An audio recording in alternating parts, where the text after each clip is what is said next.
नमस्कार. अध्ययन स्पर्धा परीक्षा हेल्प डेस्क या आपल्या यूट्यूब चॅनलवर टी सीटीईटीची तयारी करणारे सर्व भावी शिक्षक त्याचबरोबर स्पर्धा परीक्षेची तयारी करणारे सर्व विद्यार्थी मित्रमैत्रिणी यांचं अगदी मनापासून स्वागत. आपण स्टेट बोर्ड जी रिव्हिजन सिरीज चालू केलेली आहे पुस्तकामध्ये, त्याच्यामध्ये इयत्ता 5वी ते 12वी पर्यंतची सगळी पुस्तकं आपण अभ्यासणार आहोत. याच्यामध्ये आपण 5वी परिसर अभ्यास भाग 1 भाग 2 कव्हर केलेला आहे. त्याचबरोबर 6वी भूगोल आपलं कंप्लीट आहे. 7वी भूगोल, 8वी भूगोल पुस्तकं कंप्लीट केलेले आहेत. आपण क्विक रिव्हिजनच्या स्वरूपामध्ये स्टेट बोर्डचे जे भूगोलामध्ये कोणता कंटेंट आहे हे समजून घेण्यासाठी ही सिरीज तुम्हाला नक्की उपयुक्त ठरणार आहे. आज आपण इयत्ता 9वीचं भूगोल पुस्तक अभ्यासणार आहोत आणि या पुस्तकामध्ये बघा जेवढे भूगोलाचे टॉपिक आहेत त्याच्यामध्ये काही टॉपिक अर्थशास्त्राचे पण आहेत, ते आपण याच्यामध्ये नाही घेणार आहोत. फक्त 7 टॉपिक भूगोलावर आधारित आहेत. तेवढे 7 धडे आपण पूर्णपणे या पुस्तकातून अभ्यासणार आहोत. याच्यानंतर आपलं 10वी भूगोल होईल, त्याच्यानंतर 11वी भूगोल, 12वी भूगोल आणि ज्यावेळी आपलं भूगोल 12वी पर्यंत कंप्लीट होईल त्याच्यानंतर पुन्हा आपण अर्थशास्त्र चालू करणार आहोत. 9वी 10वी 11वी 12वी या 4 इयत्तेमध्ये तुम्हाला अर्थशास्त्र पाहायला मिळेल. त्याच्यानंतर आपलं इतिहास सुरू करणार आहोत आपण. भूगोल अर्थशास्त्र कंप्लीट झाल्यानंतर इतिहास 6वी ते 12वी पर्यंतची सगळी पुस्तकं आपण बघणार आहोत. त्याच्यानंतर राज्यशास्त्र आणि त्याच्यानंतर ज्यावेळी इतिहास भूगोल अर्थशास्त्र राज्यशास्त्र कंप्लीट होईल त्यावेळी शेवटी आपण सामान्य विज्ञान 5वी पासून 10वी म्हणजे 6वी पासून 10वी पर्यंतची सगळी सामान्य विज्ञानची जी पुस्तकं आहेत तर ती क्विक रिव्हिजनच्या स्वरूपामध्ये अभ्यासणार आहोत.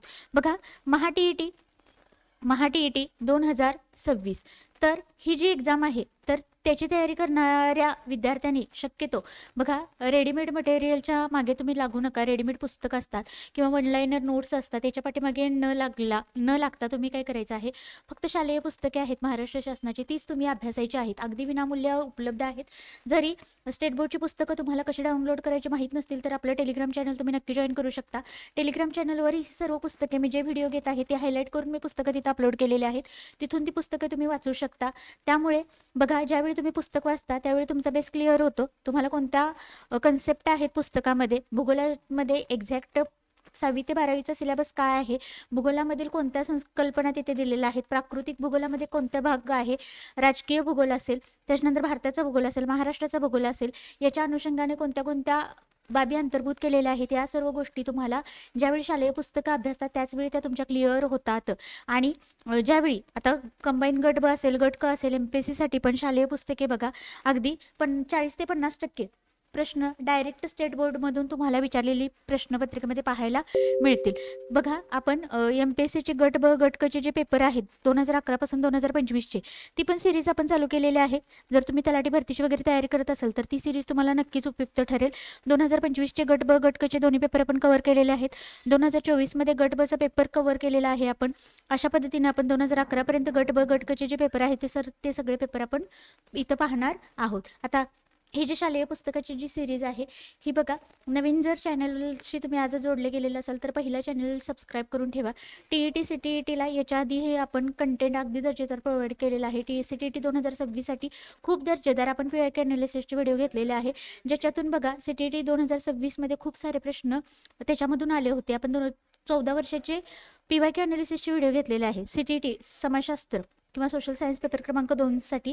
त्याच पद्धतीने आपण महा TETसाठी सुद्धा पेपर क्रमांक 2साठी जितका जास्त कंटेंट माझ्याकडून देता येईल तेवढा मी तुम्हाला अगदी विनामूल्य देण्याचा प्रयत्न करेन. समाजशास्त्राला बघा तुम्हाला आपले व्हिडिओ सिरीज जरी पाहिले, हे स्टेट बोर्डचे व्हिडिओ तर व्यवस्थित फॉलो केले, PYQ अनालिसिस एवढं जरी केलं तर तुम्हाला 25+ मार्क आरामात TETला पडू शकतात. आणि बाकीच्या सर्व स्पर्धा परीक्षा, तलाठी भरती असेल, IBPS पॅटर्न असेल, TCS पॅटर्न असेल, सगळे प्रश्न तुम्हाला स्टेट बोर्डमधूनच फ्रेम झालेले दिसतील. त्यामुळे खूप जास्त महत्त्वाची आहे ही सिरीज. त्यामुळे नक्की फॉलो करा, चॅनल सबस्क्राईब करा, तुमच्या मित्रमैत्रिणींच्यापर्यंत चॅनलची लिंक नक्की पोहोचवा, एक लाईक जरूर करा आणि टेलिग्राम चॅनलला जोडले जा. चालेल, आपण काय करू, 9वीचं भूगोल अभ्यासत आहोत तर आपण काय करू, सुरुवातीला अनुक्रमणिका पाहून घेऊ. एक्झॅक्ट आपल्याला काय पाहायचं आहे बघा, तर पहिला धडा आहे ज्याच्यामध्ये वितरणाचे नकाशे आहेत. हा इतका आपल्या अभ्यासाच्या दृष्टीने इतका जास्त महत्त्वाचा नाही, त्यामुळे इथं पहिला धडा आहे वितरणाचे नकाशे. दुसरा आहे अंतर्गत हालचाली IMP टॉपिक आहे. तिसरा आहे बाह्य प्रक्रिया भाग 1. चौथा धडा आहे बाह्य प्रक्रिया भाग 2. पाचवा धडा वृष्टीशी संबंधित आहे. 6वा धडा सागरजलाचे गुणधर्म. 7वा आहे आंतरराष्ट्रीय वार रेषा. 8वा आहे अर्थ. आता बघा इथं 7 पर्यंतचे जे धडे आहेत तर ते फक्त भूगोलाशी संबंधित आहेत आणि आता एवढे 7 धडे आपण इथे पाहणार आहोत. बाकीचे बघा 8वा 9वा 10वा हे जे धडे आहेत 8 9 10 आणि 11 आणि 12 तर हे अर्थशास्त्राशी संबंधित आहेत, त्यामुळे आपण काय करू की हे धडे आपण काय करू, ज्यावेळी अर्थशास्त्र आपलं चालू होईल तर त्या अनुषंगानं 9वी 10वीचे जे राहिलेले टॉपिक आहेत पुस्तकातले ते आपण अर्थशास्त्राच्या सेक्शनमध्ये तिथं आपण कव्हर करूया. आता आपण सुरुवातीला 7 धडे पाहणार आहोत. पहिला धडा बघा, वितरणाचे नकाशे. काही जास्त IMP नाही, याच्यातून काही जास्त प्रश्न फ्रेम होत नाहीत. फक्त बघा वितरणाचे नकाशे कसे असतात बघा, टिंब पद्धतीने काढलेले, त्याच्यानंतर क्षेत्रघनी पद्धतीचा वापर करून काढलेले आणि समघनी पद्धतीनुसार बनवलेले वितरणाचे नकाशे असतात. त्याच्यानंतर इथं पहिला धडा फक्त नकाशे कोणते कोणते बघा, टिंब पद्धतीचा नकाशा हा अशा प्रकारचा असतो. हे काहीही आपल्याला पेपरला येत नाही, त्यामुळे काहीही करायची गरज नाही. त्याच्यानंतर आपण लगेच दुसरा धडा चालू करूया, जो आपल्या परीक्षेच्या दृष्टीने खूप जास्त महत्त्वाचा आहे. दुसरा धडा आहे ज्याचं नाव आहे अंतर्गत भू हालचाली. बघा नेपाळमधील जो भूकंप आहे तर ही जी पेपरमध्ये न्यूज आली होती तर ती सुरुवातीलाच इथं काय केलेली आहे, लावलेली आहे. बघा नेपाळमध्ये काय आहे, लामजुंगमध्ये अर्ध्या तासाच्या अंतराने 7.9 6.6 रिश्टर स्केल काय झालेला आहे, भूकंप झालेला आहे. काही जास्त IMP नाही. जेवढा डाटा परीक्षेच्या दृष्टीनं महत्त्वाचा आहे तेवढाच आपण पाहणार आहोत, तेवढंच हायलाईट केलेलं आहे आणि तुम्हीही तेवढंच वाचायचं आहे. बघा भूपृष्ठांतर्गत हालचाली मुख्यतः प्रावरणाच्या वरच्या थरात होतात. ज्यावेळी आपण पृथ्वीचा विचार करतो त्याच्यामध्ये बघा पृथ्वीचे भाग आहेत ज्याच्यामध्ये गाभा आहे, शिलावरण आहे आणि त्याच्यानंतर प्रावरण आहे. तर प्रावरणाचा जो वरचा भाग आहे त्याच्यामध्ये भूपृष्ठांतर्गत हालचाली होत असतात. प्रावरणातील किरणोत्सारी पदार्थातून प्रचंड प्रमाणात ऊर्जा निर्माण होत असते. या ऊर्जा लहरी एका ठिकाणाहून दुसऱ्या ठिकाणी जात असतात. ऊर्जेच्या अशा प्रवाहामुळे पृथ्वीच्या अंतरंगात अस्थिरता निर्माण होऊन हालचाली होत असतात. अंतर्गत भू हालचालींचे वर्गीकरण गती, दिशा आणि भूरूपांवर आधारित असते. अतिशय महत्त्वाचं बघा, पृथ्वीच्या अंतर्गत ज्या हालचाली होत असतात तर त्याचं वर्गीकरण गती, दिशा, भूरूप यांच्या आधारे केलं जातात. इथे चार्ट दिलेला आहे महत्त्वाचा बघा, अंतर्गत भू हालचालींचे वर्गीकरण. पृथ्वीच्या आतल्या भागामध्ये ज्या अंतर्गत भू हालचाली होत असतात त्याचं वर्गीकरण करून दिलेलं आहे. आता गतीच्या आधारावर कोणत्या हालचाली होतात तर मंद भू हालचाली आणि शीघ्र भू हालचाली. आपल्याला पुढे मंद भू हालचाली आणि शीघ्र भू हालचाली डिटेलमध्ये इथं अभ्यासायच्या आहेत. मंद भू हालचाली म्हणजे काय, सातत्याने ज्या हालचाली होत असतात त्यांना म्हटलं जातं मंद भू हालचाली आणि याचं उदाहरण येईल पर्वत व खंडांची निर्मिती. त्याच्यानंतर गतीच्या आधारावर कोणत्या दुसऱ्या हालचाली होत असतात तर शीघ्र भू हालचाली आणि घटनेच्या स्वरूपात होणाऱ्या ह्या शीघ्र भू हालचाली असतात. याचं उदाहरण तुम्हाला विचारलं जाईल. शीघ्र भू हालचाली ज्याच्यामध्ये भूकंप आणि ज्वालामुखीची निर्मिती हे शीघ्र भू हालचालीचं उदाहरण आहे, तर पर्वत व खंडांची निर्मिती हे मंद भू हालचालीचं उदाहरण आहे. आणि या दोन्ही हालचाली बघा गतीच्या आधारावर होत असतात. त्याच्यानंतर पुढचा भाग आहे दिशेच्या आधारावर ज्या हालचाली होतात त्याच्यामध्ये क्षितिज समांतर भू हालचाली आणि ऊर्ध्वगामी आणि अधोगामी म्हणजे वरच्या दिशेने आणि खालच्या दिशेने होणाऱ्या हालचाली यांचा समावेश होतो. त्याच्यानंतर भूरूपाच्या संदर्भामध्ये ज्या हालचाली होतात त्यामध्ये खंडजन्य आणि पर्वतजन्य. आता खंडजन्यमध्ये बघा भूखंड, पठारे, उच्चभूमी निर्माण करणाऱ्या हालचालीचा समावेश आहे. तर पर्वतजन्य ज्या हालचाली आहेत त्याच्यामध्ये वलीकरण आहे, प्रस्तरभंग इत्यादी क्रियांचा समावेश होतो. आता डिटेलमध्ये मंद भू हालचाली, शीघ्र भू हालचाली इथं कन्सेप्ट दिलेल्या आहेत. आता मंद भू हालचालीचे भूकवचावर पर्वत निर्मिती व खंड निर्मितीच्या स्वरूपामध्ये परिणाम दिसून येतात. आता मंद भू हालचाली इथं जे दिलेलं आहे खूप जास्त IMP आहे बघा. मंद भू हालचालींचे भूकवचावर पर्वत निर्मिती आणि खंड निर्मिती म्हणजे जी खंड एकूण किती खंड आहेत तर एकूण 7 खंड आहेत. तर ती खंडांची जी निर्मिती होत असते तर त्याच्यामध्ये परिणाम दिसून येतात. आणि इथं दिलेलं आहे लहरींच्या हालचालींची दिशा. आता लहरींच्या हालचालींची दिशा बघा, ज्यावेळी लहरी एकमेकांच्या समोर येतात त्यावेळी तिथं काय होतो, दाब निर्माण होतो. आणि ज्यावेळी लहरी एकमेकांच्या विरुद्ध दिशेने प्रवास करतात त्यावेळी तिथं काय होतं, ताणजन्य परिस्थिती निर्माण होते. हे अतिशय IMP आहे, लक्षात ठेवा. ज्यावेळी लहरी समोरासमोर येतात म्हणजे एकमेकांच्या दिशेने असतात त्यावेळी तिथं दाब तयार होतो आणि ज्यावेळी विरुद्ध दिशेला असतात त्यावेळी काय होतं, तिथं ताण तयार होतो. आता याचं कठीण खडकावर काय परिणाम होतो, या दाब तयार होण्याचा किंवा ताणामुळे काय परिणाम होतो तर कठीण खडकावर होणारा परिणाम इथं काय आहे, प्रस्तरभंग होतो. ज्यावेळी लहरींची दिशा एकमेकांच्या समोर असते त्यावेळी इथं काय होतं, प्रस्तरभंग होतो आणि हा भाग इथं वर उंचावलेला आहे. त्याच्यानंतर इथं कठीण खडकावर ज्यावेळी ताण निर्माण होतो त्यावेळी पुन्हा प्रस्तरभंग होतो, पण काय आहे, हा भाग इथं काय आहे, खाली खचलेला दाखवलेला आहे. आता मृदू म्हणजे मऊ जे खडक आहे तर त्याच्यावर याचा काय परिणाम होतो या लहरींचा, मंदभू हालचालींचा, तर ज्यावेळी लहरी एकमेकांच्या दिशेमध्ये असतात त्यावेळी काय होतं, वलीकरण म्हणजे वलीकरण जे पर्वत आहेत वली पर्वत, तर ते या दाब निर्मिती झाल्यामुळे हे वली पर्वतांची निर्मिती होते. ज्यावेळी दाब निर्माण होतो त्यावेळी काय होतं, वलीकरण होतं आणि ताण निर्माण होतो, म्हणजे लहरी एकमेकांच्या विरुद्ध दिशेने जातात त्यावेळी तिथं काय होतं, प्रस्तरभंग पातळी इथं दाखवलेली आहे. त्याच्यानंतर पुढे आता वली पर्वतांची निर्मिती बघा, तर पृथ्वीच्या अंतर्गत भागातून ऊर्जेचे वहन होते. या ऊर्जा लहरीमुळे मृदू खडकांच्या थरावर क्षितिज समांतराने एकमेकांच्या दिशेने दाब पडून काय होतं, वळ्या तयार होतात आणि दाब तीव्र असल्यास वळ्या मोठ्या होतात. बघा, दाब जास्त असेल तर वळ्या पण काय होतात, मोठ्या तयार होतात आणि त्यांची गुंतागुंत वाढते. परिणामी पृष्ठभाग उचलला जातो आणि वली पर्वतांची निर्मिती होते. हा पृष्ठभाग असा आहे, पण ज्यावेळी लहरी एकमेकांच्या समोर असतात त्यावेळी तिथं काय होतं, दाब तयार होतो आणि दाब तयार झाल्यामुळे काय होतं, हा भाग थोडासा उंचावला जाऊन इथं वळीच्या स्वरूपात, आणि दाब जास्त असेल तर इथं वळ्या पण कशा असतात, मोठ्या स्वरूपात तयार होतात आणि त्यातून वली पर्वतांची निर्मिती होत असते. आता वली पर्वताची उदाहरणं अतिशय IMP पॉईंट आहे, लक्षातच ठेवायचे आहेत.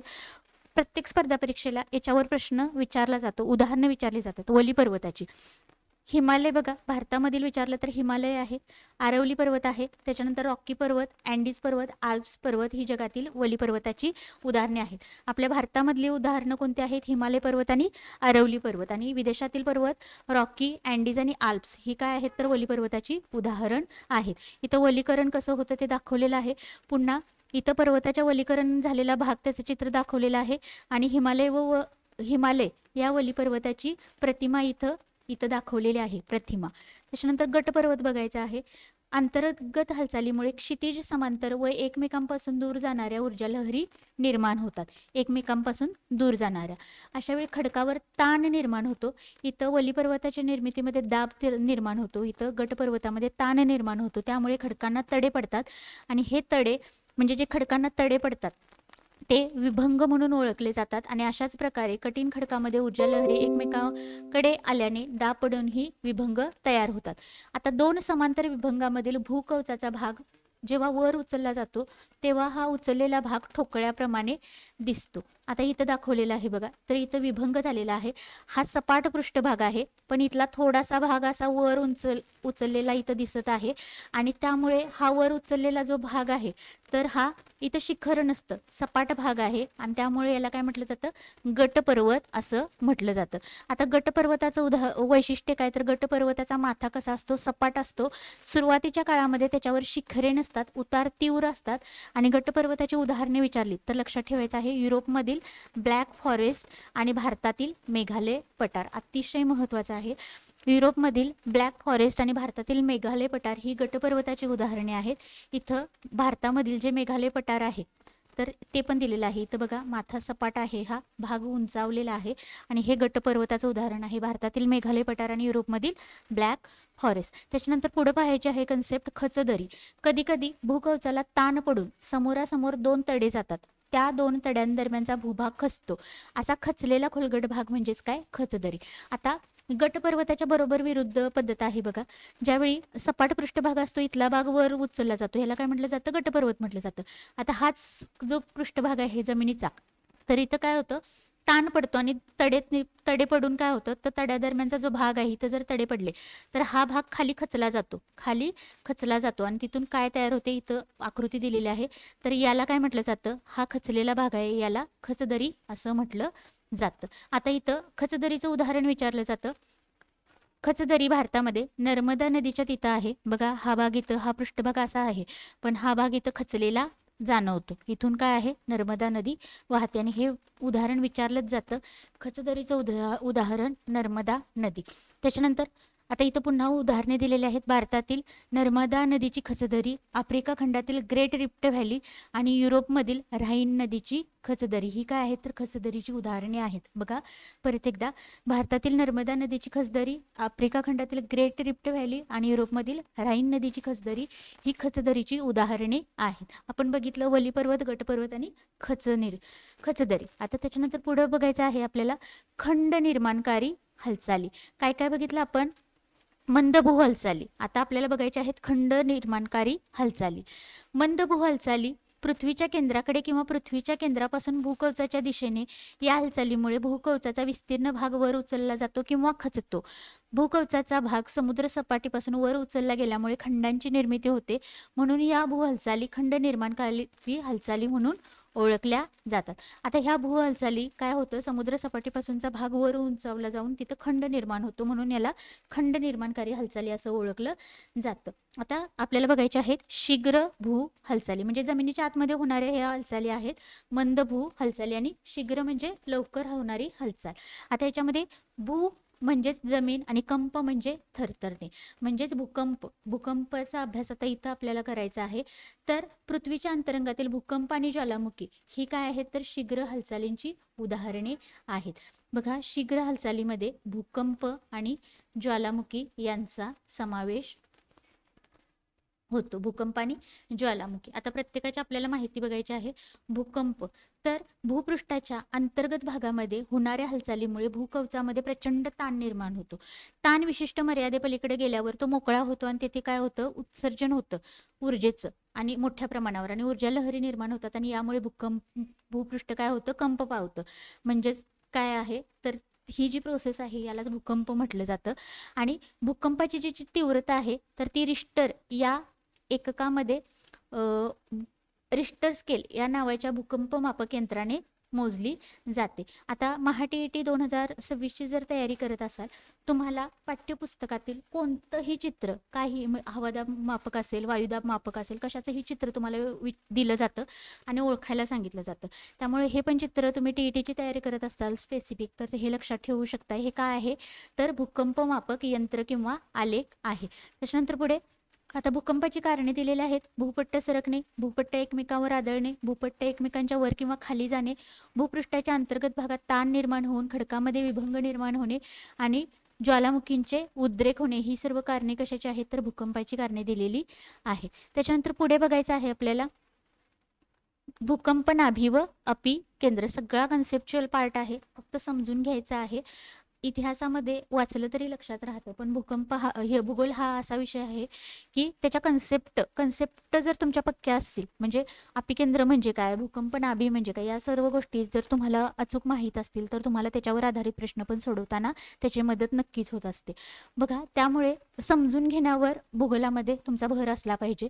भूपृष्ठाखाली म्हणजे जमिनीच्या खाली होणाऱ्या हालचालीमुळे काय होतं तर मोठ्या प्रमाणात ताण निर्माण होतो आणि तो साचत जातो, आणि तो ताण काय होतो तर भूकवचामध्ये किंवा जमिनीमध्ये बघा ज्या ठिकाणी मोकळा होतो त्या ठिकाणी ऊर्जेचे उत्सर्जन होते आणि तिथं भूकंप केंद्र असते, आणि यालाच काय म्हटलं जातं भूकंप नाभी असं म्हटलं जातं. आता भूकंप नाभी वगैरे अपिकेंद्र याचं चित्र आहे, त्या चित्राच्या माध्यमातून पुन्हा आपण हे सर्व समजून घेणार आहोत. आता या केंद्रातून विविध दिशांना ऊर्जा लहरी पसरतात. बघा इथं भूकंप नाभी असेल तर ऊर्जा लहरी विविध दिशांना काय होतात पसरतात, आणि या लहरी भूपृष्ठावर सर्वात प्रथम पोहोचतात. तेथे भूकंपाचा धक्का सर्वात प्रथम जाणवतो, आणि भूपृष्ठावरील अशा केंद्रास काय म्हटलं जातं भूकंपाचे अपिकेंद्र म्हटलं जातं. भूकंप नाभी अपिकेंद्र दोन वेगवेगळ्या कन्सेप्ट आहेत, आपण बघायच्या आहेत त्या. भूकंपाचे अपिकेंद्र हे भूकंप नाभीशी लंबरूप असते. अतिशय महत्त्वाचं बघा, हा जमिनीचा भाग आहे आणि या जमिनीच्या खाली इथं ताण निर्माण होतो आणि तो ताण तिथं साचत जातो, आणि बघा हा इथं काय आहे तर हे आपलं भूकंप नाभी असेल तर इथून काय होतात लहरी काय होतात इतरत्र पसरतात, आणि ज्यावेळी ते सुरुवातीला भूपृष्ठावर पोहोचतात तिथं काय होतं बघा तर ते काय असतं अपिकेंद्र असतं, आणि भूकंप नाभीला ते कसं असतं तर लंबरूप असतं.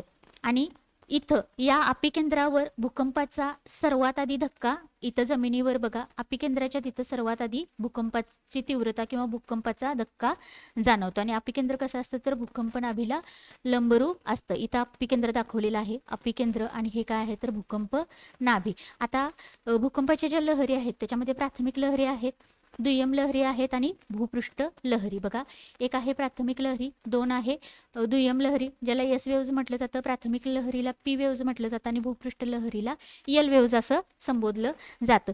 P waves, S waves, L waves त्यांच्या ज्या वैशिष्ट्ये आहेत तर ती विचारली जातात, त्यामुळे अतिशय महत्त्वाचा हा टॉपिक आहे. आता भूकंपाच्या ज्या प्राथमिक लहरी आहेत म्हणजेच प्रायमरी वेव्ज, त्याला पी वेव्ज असंही म्हटलं जातं, ते आता आपण इथे पाहणार आहोत. तर या लहरी कशा असतात, प्रायमरी किंवा प्राथमिक लहरी भूकंप नाभीपासून पृथ्वीच्या त्रिज्येच्या स्वरूपात सर्व दिशांना काय होतात, भूपृष्ठाकडे अत्यंत वेगाने प्रवास करतात.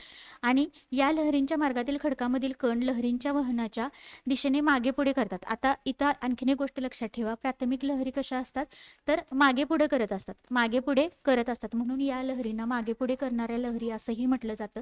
त्याच्यानंतर अतिशय महत्त्वाचा पॉईंट बघा, मागे पुढे करत असतात म्हणजे मागे पुढे होणाऱ्या लहरी असंही प्राथमिक लहरींना म्हटलं जातं. मागे पुढे होणाऱ्या लहरी प्राथमिक लहरी, प्रायमरी वेव्स, पी वेव्स, चारी टर्म किंवा चारी नावं एकाच लहरींसाठी वापरली जातात. त्याच्यानंतर या लहरी घन, द्रव आणि वायू या तिन्ही माध्यमातून प्रवास करू शकतात.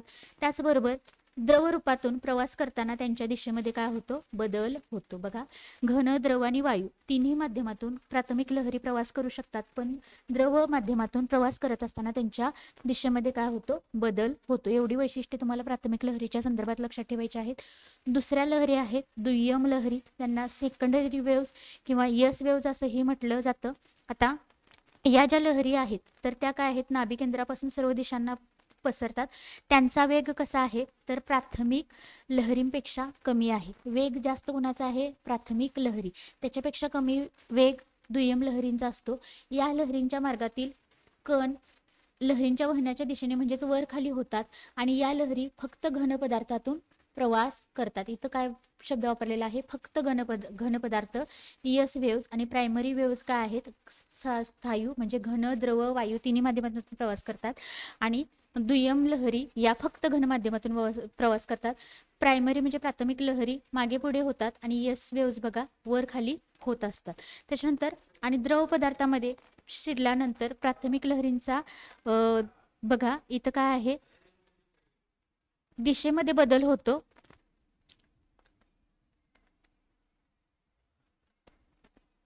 प्रावरणातून प्रवास करताना काय होतो तर प्राथमिक लहरींच्या दिशेमध्ये फरक पडतो. पण आता इथं द्रव पदार्थामध्ये शिरल्यानंतर ज्या दुय्यम लहरी आहेत तर त्या काय होतात तर द्रव पदार्थामध्ये शोषल्या जातात. आणि या लहरी काय आहेत तर प्राथमिक लहरींच्या पेक्षा अधिक विध्वंसक आहे. वेग जास्त प्राथमिक लहरींचा, दुय्यम लहरींचा कमी, आणि सर्वात जास्त विध्वंसक कुठल्या आहेत तर दुय्यम लहरी बघा आहेत प्राथमिक लहरीपेक्षा.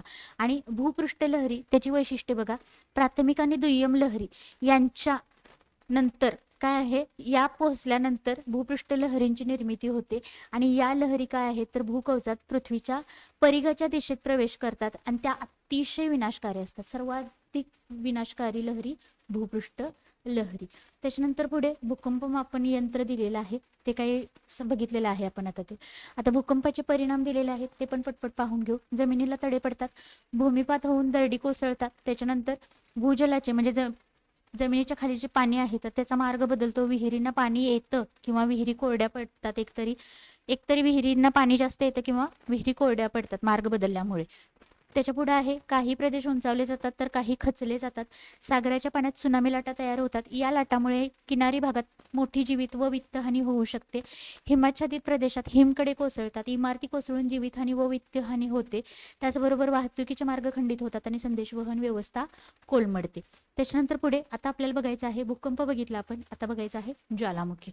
पृथ्वीच्या प्रावरणातून तप्त असे द्रव, घन आणि वायुरूप पदार्थ पृथ्वी पृष्ठावर येतात, म्हणजे पृथ्वीचा जो पृष्ठभाग आहे तर त्याच्यावर फेकले जातात. ही जी क्रिया आहे तर यालाच काय म्हटलं जातं, ज्वालामुखीचा उद्रेक. आता ही क्रिया घडत असताना राख आहे, पाण्याची वाफ आहे आणि अनेक प्रकारचे विषारी व ज्वलनशील वायू, तप्त द्रव रूपातील शिलारस इत्यादी पदार्थ बाहेर फेकले जातात आणि भूपृष्ठावर आल्यावर शिलारसाला काय म्हटलं जातं तर लावा म्हटलं जातं. आता हा थोडा कन्सेप्टचा भाग आहे.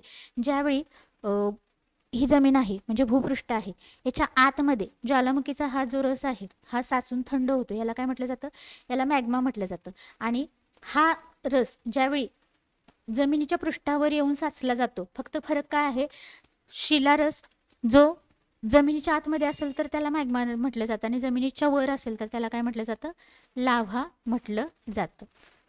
आता मॅग्मा लावा याच्यातून काय होते तर अग्निजन्य खडकांची निर्मिती होत असते. ठीक आहे, त्यामुळे तिथं मॅग्मा आणि लावा कन्सेप्ट लक्षात ठेवायचे आहेत. बघा, ज्वालामुखीचा रसच आहे, फक्त जमिनीच्या खाली असेल तर त्याला मॅग्मा म्हटलं जातं आणि जमिनीच्या वर असेल तर त्याला काय म्हटलं जातं, लावा असं म्हटलं जातं. कन्सेप्ट सोपे आहे, फक्त समजून घ्या. त्याच्यानंतर पुढे केंद्रीय ज्वालामुखी. त्या ज्वालामुखीचे प्रकार दिलेले आहेत, उद्रेकानुसार होणारे हे ज्वालामुखीचे प्रकार दिलेले आहेत. पहिला प्रकार आहे केंद्रीय ज्वालामुखी. उद्रेकाच्या वेळी शिलारस एखाद्या नलिकासारख्या म्हणजे एखादी जी नळी आहे तर नळीसारख्या भागातून वर येतो आणि नळीच्या किंवा नलिकेच्या मुखाभोवती पसरतो आणि शंकूच्या आकाराचे ज्वालामुखी पर्वत तयार करतो. शंकूच्या आकाराचे असा जो ज्वालामुखी आहे तर त्याला केंद्रीय ज्वालामुखी म्हटलं जातं आणि केंद्रीय ज्वालामुखीची उदाहरणे विचारली जातात. लक्षात ठेवायचं आहे, जपानमधील फुजियामा, टांझानियातील किलिमांजारो ही काय आहेत तर केंद्रीय ज्वालामुखीची उदाहरणे आहेत. परत एकदा रिपीट करते, जपानमधील फुजियामा आणि टांझानियातील किलिमांजारो ही काय आहेत तर केंद्रीय ज्वालामुखीची उदाहरणे आहेत. आणि त्यांचे जे केंद्रीय ज्वालामुखी कसे कोणत्या पर्वताची निर्मिती होते तर शंकू पर्वताची निर्मिती होत असते केंद्रीय ज्वालामुखीमुळे. पुढचा ज्वालामुखी आहे भेगीय ज्वालामुखी. इथे केंद्रीय ज्वालामुखीचं उदाहरण दिलेलं आहे, शंकूच्या आकाराचा पर्वत आहे. पुढे भेगीय ज्वालामुखी. ज्वालामुखीचा उद्रेक होताना लावारस ज्यावेळी एखाद्या नलिकेऐवजी अनेक तडांमधून बाहेर पडतो त्याला काय म्हटलं जातं, भेगीय ज्वालामुखी म्हटलं जातं. आणि ज्वालामुखी उद्रेकातून बाहेर पडणारे पदार्थ तडांच्या दोन्ही बाजूस पसरतात आणि त्यामुळे ज्वालामुखीय पठारे तयार होत असतात. आता भारतातील दख्खनचे पठार म्हणजे महाराष्ट्राचा पण समावेश दख्खनच्या पठारामध्ये होतो, तर त्याची निर्मिती कशामुळे झालेली आहे तर या भेगीय ज्वालामुखीमुळे झालेली आहे. आता भेगीय ज्वालामुखी समजला असेल तर नळीसारख्या भागातून ज्यावेळी ज्वालामुखी वर येतो आणि शंकूसारख्या भागामध्ये साचतो तर त्याला काय म्हटलं जातं, केंद्रीय ज्वालामुखी. आणि तडांमधून ज्यावेळी ज्वालामुखी बाहेर येतो आणि भेगामधून तडामधून बाहेर येतो तर तो असतो भेगीय ज्वालामुखी. उदाहरण आहे भारतातील दख्खनचे पठार. पुढे इथं भेगीय ज्वालामुखीचं इथं चित्र दिलेलं आहे. त्याच्यानंतर पुढं आता इथं काही ज्वालामुखीची उदाहरणं दिलेली आहेत, अतिशय आयएमपी आहेत. जागृत ज्वालामुखी आहे, त्याच्यानंतर निद्रिस्त ज्वालामुखी आहे आणि मृत ज्वालामुखी. आता जागृत ज्वालामुखी म्हणजे काय, वर्तमानामध्ये वारंवार उद्रेक होत आहे असे जे ज्वालामुखी आहेत तर त्याला म्हटलं जातं जागृत ज्वालामुखी. याची उदाहरणं लक्षात ठेवायची आहेत, जपानमधील फुजियामा आणि भूमध्य सागरातील स्ट्रॅम्बोली. जपानमधील फुजियामा आणि भूमध्य सागरातील स्ट्रॅम्बोली. आता फुजियामा आपण कुठं बघितलेलं तर केंद्रीय ज्वालामुखीमध्ये पण जपानचा फुजियामा ज्वालामुखीचा उल्लेख केला जातो किंवा त्याचं पण केंद्रीय ज्वालामुखीचं पण उदाहरण जपानचा फुजियामा ज्वालामुखी आहे. त्याचबरोबर जागृत ज्वालामुखी म्हणून पण जपानचा फुजियामा ज्वालामुखी ओळखला जातो. त्याचबरोबर आणखीन एक उदाहरण जागृत ज्वालामुखीचं भूमध्य सागरातील स्ट्रॅम्बोली ज्वालामुखी. त्याच्यानंतर निद्रिस्त ज्वालामुखी म्हणजे काय तर काही काळासाठी शांत असतो पण भविष्यामध्ये कधीतरी त्याचा उद्रेक होईल किंवा जागृत होऊ शकतो असे जे ज्वालामुखी आहेत तर त्याला सुप्त किंवा निद्रिस्त ज्वालामुखी म्हटलं जातं. उदाहरणे लक्षात ठेवायची आहेत, इटलीतील व्हेसुवियस, अलास्कातील काटमाई. इटलीतील व्हेसुवियस, अलास्कातील काटमाई आणि भारतातील अतिशय महत्त्वाचं बॅरन बेट. बॅरन बेट भारतातील जागृत ज्वालामुखीचं उदाहरण आहे. त्याचबरोबर मृत ज्वालामुखी म्हणजे काय तर ज्यातून दीर्घकाळ उद्रेक झालेला नाही किंवा भविष्यामध्ये पण होण्याची शक्यता नाही असे जे ज्वालामुखी आहेत तर त्यांना मृत ज्वालामुखी म्हटलं जातं. आणि याचं उदाहरण आहे टांझानियातील किलिमांजारो, मृत ज्वालामुखीचं उदाहरण. त्याच्यानंतर पुढे आता इथं विविध भूपट्ट दिलेले आहेत. आता याच्यामध्ये हा मॅप जो दिलेला आहे, मॅप पण खूप जास्त महत्त्वाचा आहे. मॅपवरून पण बरेचदा नकाशावरून प्रश्न तयार करून विचारले जातात. आणि स्पर्धा परीक्षेमध्ये नकाशावरून TETला पण इवन नकाशावरून प्रश्न विचारण्याचं प्रमाण जास्त आहे. 7 खंड आहेत आपले. हे आहे आपलं उत्तर अमेरिका खंड आणि भूपट्ट याच्यामध्ये हा आहे उत्तर अमेरिका भूपट्ट. इकडे आहे दक्षिण अमेरिका खंड आणि हा आहे दक्षिण अमेरिका भूपट्ट. पुढे आहे आफ्रिका खंड, हा आहे आफ्रिका भूपट्ट. त्याच्यानंतर युरेशिया, युरोप खंड आणि आशिया एकत्रित त्याला युरेशिया म्हटलं जातं आणि हा आहे युरेशिया भूपट्टाचा भाग. त्याच्यानंतर इथं ऑस्ट्रेलिया खंड आहे आणि एकदम शेवटी इथं आहे अंटार्क्टिका खंड आणि त्या खंडानुसार तो भूपट्ट ओळखला जातो. इथं आहे अंटार्क्टिका भूपट्ट, इथं भारत आणि ऑस्ट्रेलिया भूपट्ट आहे आणि महासागरावरून पण भूपट्टाला नावं देण्यात आलेले आहेत. पॅसिफिक भूपट्ट, त्याच्यानंतर स्कोशिया भूपट्ट, पॅसिफिक भूपट्ट इथं आहे. इथं अमेरिका भूपट्ट आहे. फक्त भूपट्ट कुठले कुठले आहेत तेवढं लक्षात ठेवा. आणि हे जो ठिपके ठिपके दिलेले आहेत छोटे, इथं गुलाबी रंगाचे ठिपके आणि पांढरा भाग हा दाखवलेला आहे. तर हा काय आहे तर भूकंप प्रवण क्षेत्र आहे. या भागामध्ये सर्वाधिक ज्वालामुखी येत असतात आणि भूकंप येत असतात सॉरी. तर हा जो भाग आहे बघा, तर भूकंप प्रवण हा भाग दाखवलेला आहे आणि ह्याच्यामध्ये सर्वाधिक भूकंप होत असतात. हा जो पूर्ण पट्टा आहे तर हा सगळा भूकंप प्रवण क्षेत्र म्हणून ओळखला जातो. आणि ह्याच्यामध्ये हे गुलाबी गुलाबी जे त्रिकोण देखील दिलेले आहेत तर हे काय आहे तर ज्वालामुखी आहेत. इथं ज्वालामुखी लक्षात ठेवा. तर इथं सोमाली भूपट्ट आहे, इथं ज्वालामुखी आहेत, इथं ज्वालामुखी होत असतात. त्याच्यानंतर हा पण इथं काही भागामध्ये ज्वालामुखी होतात. त्याच्यानंतर कॅरेबियन भूपट्टाच्या काही भागामध्ये ज्वालामुखी आहेत. मौना लिओ इथं ज्वालामुखी आहे. त्याच्यानंतर फुजी हा ज्वालामुखीचा भाग इथं आहे. अशा पद्धतीनं ज्वालामुखी, विविध भूपट्ट आणि भूकंप प्रवण क्षेत्र इथं दिलेले आहेत या मॅपमध्ये. त्याच्यानंतर पुढे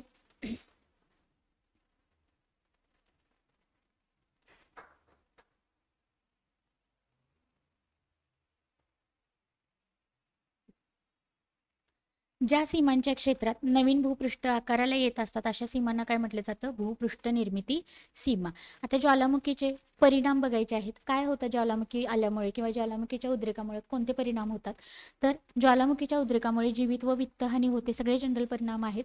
महासागरातील ज्वालामुखीमुळे काही वेळेस त्सुनामी लाटा निर्माण होतात. ज्वालामुखीतून बाहेर पडणारी धूर, राख, वायू, पाण्याची वाफ इत्यादी घटक दीर्घकाळ वातावरणात राहतात. त्यामुळे पर्यावरणाचे संतुलन बिघडतं.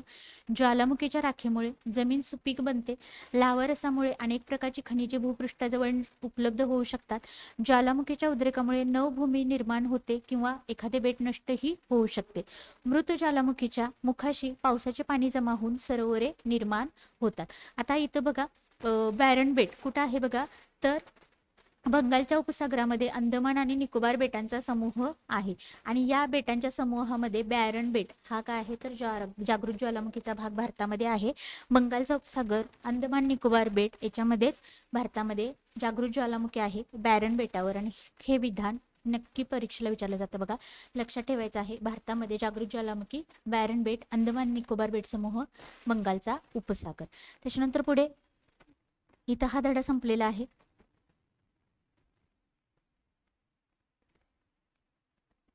आता पुढे बघायचा आहे तिसरा धडा, बाह्य प्रक्रिया भाग 1. आता बाह्य प्रक्रिया बघा, भूपृष्ठावर कार्यरत असलेल्या बदलामुळे बाह्य प्रक्रिया काय घडून येतात.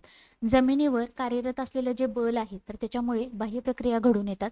यामध्ये मुख्यतः सौर ऊर्जा म्हणजे सूर्यापासून मिळणारी ऊर्जा, गुरुत्वीय बल, पृष्ठभागावरून वाहणाऱ्या पदार्थांशी निगडीत असलेली गतिजन्य ऊर्जा यांची भूमिका महत्त्वाची असते या बाह्य प्रक्रिया घडून येण्यामध्ये.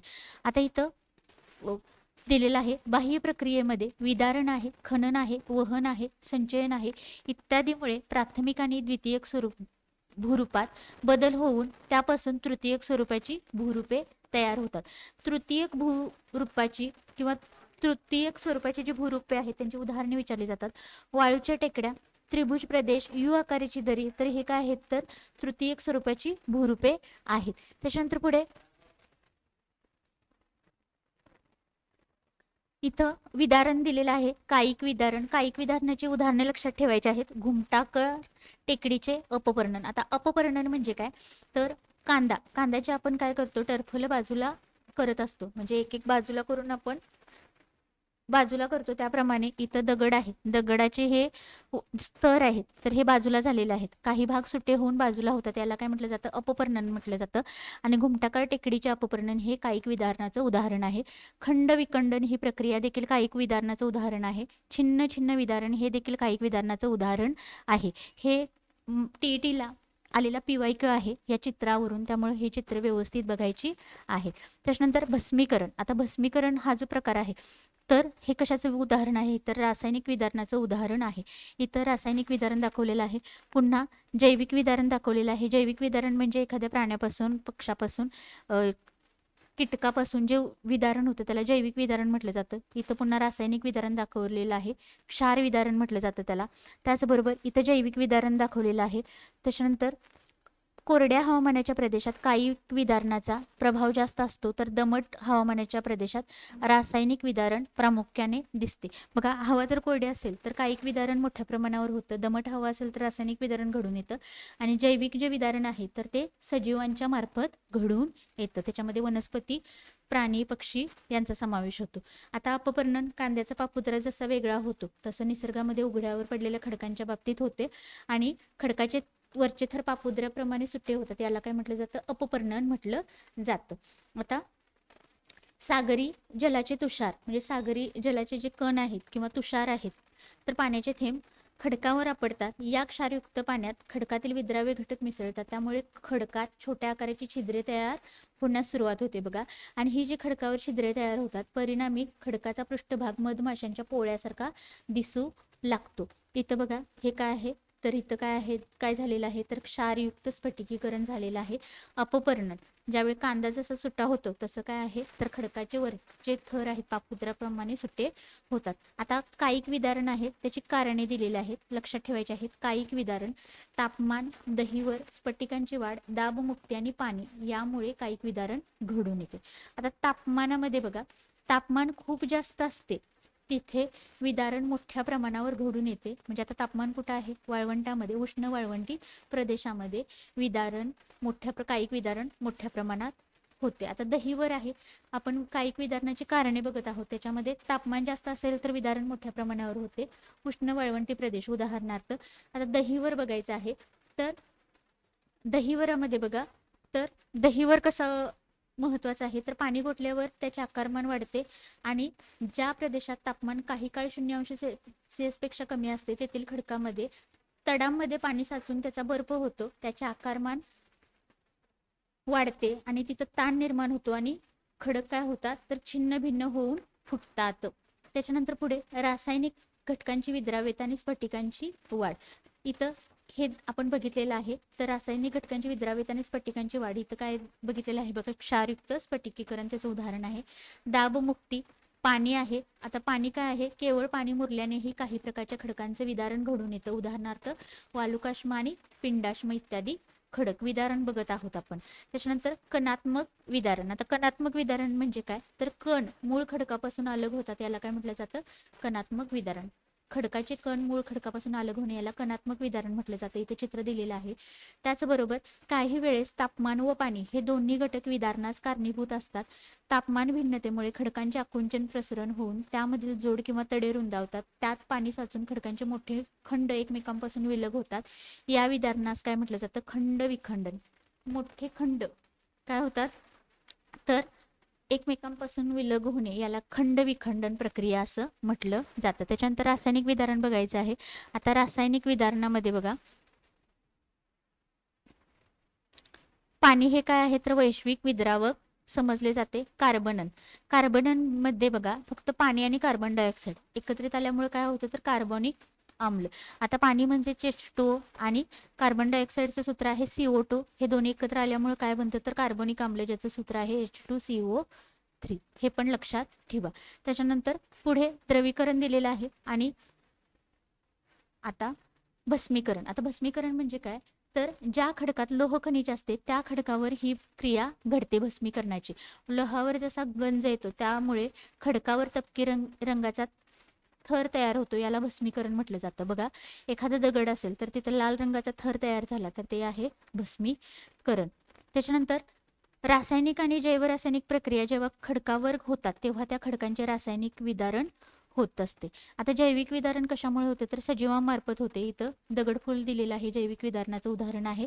त्यानंतर इथं हे दिलेलं आहे बघा, एखादं जुनी वास्तू दिलेली आहे, एखादं मंदिर असेल, एखादा किल्ला वगैरे असेल, तर इथं झाड वाढून काय होतं तर ते खडक फुटतात किंवा तो भाग अलग होतो. हे काय आहे, जैविक विदारणाचं उदाहरण आहे. त्याच्यानंतर पुढे विस्तृत झीज. आता विस्तृत झीज म्हणजे काय तर विदारण प्रक्रियेतून सुट्ट्या झालेल्या कणांची हालचाल केवळ गुरुत्वीय बलाद्वारे होणे, या प्रक्रियेला विस्तृत झीज असं म्हटलं जातं. परत एकदा बघा, विदारण प्रक्रियेतून सुट्ट्या झालेल्या कणांची हालचाल केवळ गुरुत्वीय बलामुळे होणे, या प्रक्रियेला विस्तृत झीज असे म्हणतात. आता विस्तृत झीज दोन प्रकारे होते. एक तीव्र उतारावरती जलद गतीने होते आणि मंद उतारावरती संत गतीने होते. आता तीव्र गतीने होणारी विस्तृत झीज आणि मंद गतीने होणारी, आता बघा, दरडी कोसळणे, त्याच्यानंतर भूस्खलन, जमीन खचणे, तर काय आहे, ही तीव्र गतीने होणारी विस्तृत झीजेची उदाहरणे आहेत. याचं उदाहरण आणखीन एक सांगता येईल. पुणे जिल्ह्यामध्ये माळी येथे दुर्घटना झाली होती, माळी गाव, तर ते काय आहे तर तीव्र गतीने होणारी विस्तृत झीजेचं ते एक उदाहरण आहे. आता पुढे बघायचं आहे मंद गतीने होणारी विस्तृत झीज, म्हणजे सावकाश होणारी विस्तृत झीज. याच्यामध्ये बघा, कमी उताराच्या व सर्वसाधारण कोरड्या हवामानाच्या प्रदेशात विस्तृत झीज मंद गतीने होते. काय दिले तर कमी उतार असतो आणि सर्वसाधारण कोरडे हवामान असते, तर अशा प्रदेशामध्ये विस्तृत झीज मंद गतीने होते. याचं उदाहरण आहे माती सरकणे. ही क्रिया जास्त प्रमाणात होत असते. आता याच्यामध्ये परत दिलेले आहे ते उदाहरणे. मातलोट, असे लहान लहान बांध तयार होणे, या क्रियेला मातलोट. माती सरकणे लक्षात ठेवा, मंद गतीने होणारी विस्तृत झीज आणि तीव्र गतीने होणारी विस्तृत झीजेची उदाहरणे लक्षात ठेवा. दरडी कोसळणे, भूस्खलन आणि जमीन खचणे हे चित्राच्या स्वरूपामध्ये इथं दाखवलेलं आहे. इथं दरड कोसळलेलं दाखवलेलं आहे, इथं भूस्खलनचं चित्र दिलेलं आहे, इथं मातलोट. हे काय आहे, मंद गतीने होणारी विस्तृत झीज आणि ही वरचे दोन आहेत ते तीव्र गतीने होणारी विस्तृत झीजेची उदाहरणे आहेत. इथं हा पण धडा संपलेला आहे. आता आपल्याला चौथा धडा बघायचा आहे, ज्याचं नाव आहे बाह्य प्रक्रिया भाग 2. हा पण अतिशय महत्त्वाचा आहे. खनन आहे. आता खनन म्हणजे काय, अपक्षरण. बघा, नदी इथून वाहते, तर काठाचं खनन होतं, म्हणजे खणला जातो तो भाग, याला खनन म्हटलं जातं. खननला अपक्षरण हा देखील शब्द वापरला जातो. नदीचे खनन कार्य बघा, नदीचा उगम समुद्र सपाटीपासून खूप उंचावर होतो. येथे नदी खूप वेगाने वाहते, तिची झीज करण्याची शक्ती जास्त असते. नदीच्या वेगवान प्रवाहामुळे तिच्यातील रेती, दगडगोटे यामुळे तसेच तिला येऊन मिळणाऱ्या अनेक उपप्रवाहामुळे तळाचे व काठांचे खनन होते. यामुळे घळई, व्ही आकाराची दरी, धबधबे इत्यादी भूरूपे तयार होतात. IMP आहे. नदीचं खनन कार्याची उदाहरणे विचारली जातात. नदीच्या खनन कार्याची उदाहरणे आहेत व्ही आकाराची दरी, यू आकाराची दरी पण विचारली जाते. यू आकाराची दरी हे कशाचं आहे तर हिम नदीच्या खनन कार्याचं उदाहरण आहे. आणि फक्त नदीच्या खनन कार्य विचारलं तर व्ही आकाराची दरी, घळई, व्ही आकाराची दरी आणि धबधबा. बघा, नदीचं खनन कार्य, घळई, व्ही आकाराची दरी आणि धबधबा ही नदीच्या खनन कार्याची उदाहरणे आहेत. पुढे आहे नदीचं वहन आणि संचयन कार्य. आता गाळाचे संचयन, नदी वाहत असताना आपल्यासोबत दगड, गोटे, गाळ वाहून नेत असते. आता नदीतील भरड गाळाचे संचयन ज्या ठिकाणी होते तिथं काय होतं तर त्रिकोणाकारात होणाऱ्या या संचयनातून पंखाकृती मैदाने तयार होत असतात. आता नदीतील गाळाचे संचयन होण्यासाठीची नदीची लांबी, पाण्याचे प्रमाण आणि नदीतील गाळाचे प्रमाण, भूपृष्ठाचा व नदीचा उतार इत्यादी घटक आवश्यक असतात. इथं नदीपात्राच्या आजूबाजूस पूरतट, पूर मैदाने, तर मुखाकडील भागात त्रिभुज प्रदेश तयार होणे ही काय आहे तर नदीच्या संचयन कार्याची उदाहरणे दिलेली आहेत. त्याच्यानंतर पुढे आता हिमनदी, नदीचं पाहिलं आपण खनन आणि संचयन कार्य. आता हिमनदीचे कार्य आणि भूरूपे बघायचे आहेत. बघा, नदीप्रमाणेच हिमनदी देखील खनन व वहन व संचयनाचे कार्य करत असते. हिमनदीच्या खनन कार्याची उदाहरणे विचारली जातात.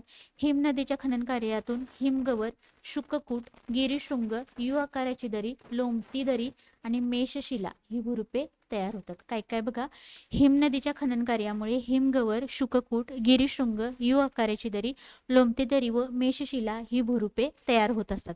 आता हिमनदीचंच वहन आणि संचयन कार्य, त्याची उदाहरणे लक्षात ठेवायची आहेत. हिमनदीच्या संचयन हिमनदीच्या संचयन कार्यातून हिमोडगिरी, हिमोडकटक इत्यादी भूरूपे तयार होतात. हिमोडगिरी, हिमोडकटक हिमनदीचं संचयन कार्य आहे.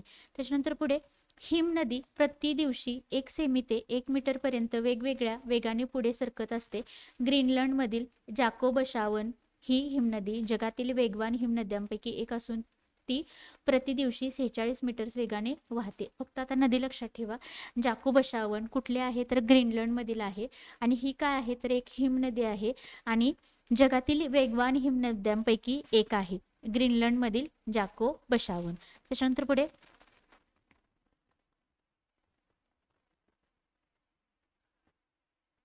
आता हिमनदीचं खनन आणि संचयन कार्य पाहिलं. त्याचप्रमाणे आता वाऱ्याचे कार्य व वाऱ्याद्वारे निर्माण होणारी भूरूपे आपल्याला बघायचे आहेत. हे प्रश्न राज्यसेवेला गट ब, गट क सर्व स्पर्धा परीक्षा अगदी विचारलेच जातात. त्यामुळं ह्या कन्सेप्च्युअल भाग आहे. तुम्हाला जर मोठी मोठी पुस्तकं तुम्ही वाचत असाल तर तिथून हा भाग अजिबात समजत नाही, कितीही वेळा वाचा. त्यामुळे जर कन्सेप्ट तुमच्या पक्क्या करायच्या असतील आणि स्पर्धा परीक्षेचा जर बेस पक्का करायचा असेल तर तुम्हाला शालेय पाठ्यपुस्तके वाचणे मस्ट आहे. त्यामुळं आपली ही जी सिरीज आहे शालेय पुस्तकांची 5वी ते 12वी पर्यंतची सर्व विषय आपण त्याच्यामध्ये कव्हर करणार आहोत. ती नक्की शेवटपर्यंत फॉलो करा. तुम्ही कोणतीही परीक्षा देत असाल तिथं तुम्हाला याचा 100% नक्की फायदा होईल. बघा, वाऱ्याचे कार्य व भूरूपे. आता वारा कशाला म्हणतात तर हवेची जी हालचाल होते त्याला काय म्हटलं जातं, वारा म्हटलं जातं. आता वारा काय करत असतो तर वारा वाहत असताना बघा, वाऱ्याबरोबर विविध वाळूचे कण असतील किंवा इतर कण जे आहेत तर ते वाऱ्याबरोबर वाहत जातात आणि वाऱ्यामुळे काय होतं तर जसं हिमनदीचं कार्य आहे त्याप्रमाणे वाऱ्याचं देखील खनन, वहन आणि संचयनाचे कार्य वारा देखील करत असतो. आता वाऱ्याचं जे खनन कार्य आहे त्याची उदाहरणे आपल्याला लक्षात ठेवायची आहेत जिथून प्रश्न येतो. वाऱ्याचे खनन कार्यामध्ये भूछत्र खडक, अपक्षरण खळगे आणि यारदांग इत्यादी भूरूपे तयार होतात. वाऱ्याच्या खनन कार्यामुळे भूछत्र खडक, अपक्षरण खळगे आणि यारदांग ही काय आहेत तर ही भूरूपे तयार होतात. इथं भूछत्र खडक दाखवलेलं आहे. आता असा खडक असेल बघा तर इथं वारा वाहत असेल तर इथलं खनन होऊन तो खडक कसा झालेला आहे तर असा दाखवलेला आहे. तर इथं काय आहे तर हे इथं खनन झालेलं दाखवलेलं आहे या भागामध्ये. तर हे भूछत्र खडक हे वाऱ्याच्या खनन कार्याचं उदाहरण आहे. इथं पुन्हा मृदू खडक आहे, यारदांग आहे, अपक्षरण खळगे हे कशाचं देखील हे पण वाऱ्याच्या खनन कार्याचं उदाहरण आहे. आता वाऱ्याचं जे संचयन कार्य आहे म्हणजे वारा आपल्यासोबत वाहत असताना वाळू असेल, वाळूचे कण आहेत तर मोठे मोठे कण जे आहेत तर वारा जास्त लांबपर्यंत ते वाहून नेऊ शकत नाही. त्यामुळे ते कण तिथं साचले जातात आणि बारीक कण वारा आपल्यासोबत वाहून नेत असतो. आता हे जे मोठे कण आहेत वाळूचे तर ते साचून त्याच्याद्वारे काही भूरूपे तयार होत असतात. तर वाऱ्याच्या संचयन कार्यातून जी निर्माण होणारी भूरूपे आहेत तर त्यांची नावं आहेत बारखान, सैप आणि उर्मी, चिन्हे व लोयस मैदान. बघा, वाऱ्याचं खनन कार्य विचारलं तर भूछत्र खडक, अपक्षरण खळगे. बघा, वाऱ्याचे खनन कार्य भूछत्र खडक, अपक्षरण खळगे, यारदांग ही भूरूपे लक्षात ठेवायची. आणि वाऱ्याच्या संचयन कार्यातून निर्माण होणारी भूरूपे विचारली तर बारखान, सैप, उर्मी चिन्हे आणि लोयस मैदान ही भूरूपे लक्षात ठेवायची. इथं बारखानचं चित्र दिलेलं आहे, त्याच्यानंतर इथं उर्मी चिन्हाचं चिन्ह दिलेलं आहे आणि इथं सैप वाळूच्या टिकड्या दिलेल्या आहेत आणि हे यारदांग आहे. यारदांग कशाचं आहे तर खनन कार्याचं उदाहरण आहे. त्याच्यानंतर पुढे बघायचं आहे सागरी लाटांचे कार्य व भूरूपे. आता सागरी लाटामध्ये सागरी कडा आहेत, इथं सागरी कडा आहे, इथं हा जो खटलेला भाग आहे तर इथं ही सागरी गुहा आहे. हा जो भाग आहे याला तरंग घर्षित मंच म्हटलं जातं. त्याच्यानंतर हा कमानीसारखा भाग आहे याला सागरी कमान म्हटलं जातं आणि हे जे सुळके आलेले दिसत आहे ते याला काय म्हटलं जातं सागरी स्तंभ. हे जे 2 सुळके आहेत त्याला. तर सागर किनारी प्रदेशामध्ये सागरी लाटा खनन, वहन व संचयनाचे कार्य करत असतात. आता सागरी लाटांचे जे खनन कार्य आहे त्यातून निर्माण होणारी भूरूपे तरंग घर्षित मंच, सागरी गुहा, सागरी कडा आणि सागरी कमान हे काय आहेत तर सागरी लाटांच्या खनन कार्यातून निर्माण होणारी भूरूपे. एवढेच आपल्याला फक्त इथं लक्षात ठेवायचं आहे. त्याचबरोबर सागरी लाटांच्या संचयन कार्यातून निर्माण होणारी भूरूपे ज्याच्यामध्ये पुळण आहे, वाळूचा दांडा आहे, खाजण आहे तर ही भूरूपे सागरी लाटांच्या संचयन कार्यातून निर्माण होत असतात. फक्त एवढ्याच गोष्टी आपल्याला लक्षात ठेवायच्या आहेत परीक्षेच्या दृष्टिकोनातून. त्याच्यानंतर पुढे आता इथं त्याचे चित्र वगैरे दिलेले आहेत अधिक माहितीसाठी. आता हे पुळण कशामुळे होतं तर संचयन कार्यामुळे होतं सागरी सागरी लाटांच्या संचयन कार्यातून पुळणांची निर्मिती होते हे तुम्ही भरू शकता. तर याची जर PDF हवी असेल तर मी टेलिग्रामला आहेत अशी आहे, आता इथं हायलाईट करून मी इथं PDF आहे पुस्तकाची आहे तशी PDF मी टेलिग्रामला टाकून देईन, तिथून तुम्ही ती पाहू शकता. त्यासाठी तुम्हाला आपलं टेलिग्राम चॅनल जॉईन करावं लागेल. तिथं भरपूर साऱ्या PDF आहेत. TETचे सगळे पेपर मी तिथं अपलोड करते. CTTचे खूप सारे पेपर आहेत. MPSCचे पेपर तिथं अपलोड केलेले आहेत. तलाठीचे पेपर जुने आहेत ते पण तिथं अपलोड केलेले आहेत. त्यामुळे आपलं टेलिग्राम ग्रुप तुम्ही नक्की जॉईन करा, ज्याची लिंक तुम्हाला डिस्क्रिप्शन बॉक्स आणि आपल्या कमेंट बॉक्समध्ये पिन केलेली मिळून जाईल. त्याचबरोबर खूप मेहनतीने व्हिडिओ बनत आहे, त्यामुळे तुम्ही एक लाईक तर जरूर करू शकता, ज्यामुळे एक मोटिवेशन भेटतं, ज्यामुळे व्हिडिओ बनवण्यासाठी बघा मोटिवेशन भेटत असतं. आणि खूप जास्त लोकांच्यापर्यंत यूट्यूब काय करत असतं, रिकमेंड करत असतं तुमच्या लाईकमुळे व्हिडिओ. त्यामुळे जास्तीत जास्त मुलांच्यापर्यंत हा व्हिडिओ पोहोचावा, त्याच्यासाठी तरी एक लाईक जरूर करा. आता भूजलाचे कार्य व भूरूपे. आता भूजल म्हणजे काय, जमिनीच्या आतमध्ये जे पाणी आहे त्याला भूजल म्हटलं जातं. आता भूजलाचे पण बघा खनन, वहन आणि संचयन कार्य आहेत. आता भूजलाच्या या कार्यामुळे विलयविवर, चुनखडीच्या प्रदेशातील गुहा, अधोमुखी आणि ऊर्ध्वमुखी लवणस्तंभ इत्यादी भूरूपे तयार होत असतात. त्यानंतर भूजल पातळी म्हणजे काय, तर भूपृष्ठाखाली साचलेल्या जलाच्या वरच्या पातळीला भूजल पातळी असं म्हटलं जातं. त्याच्यानंतर पुढे आता इथं हा धडा पूर्णपणे संपलेला आहे, 4था धडा. त्याच्यानंतर आपल्याला बघायचा आहे 5वा धडा.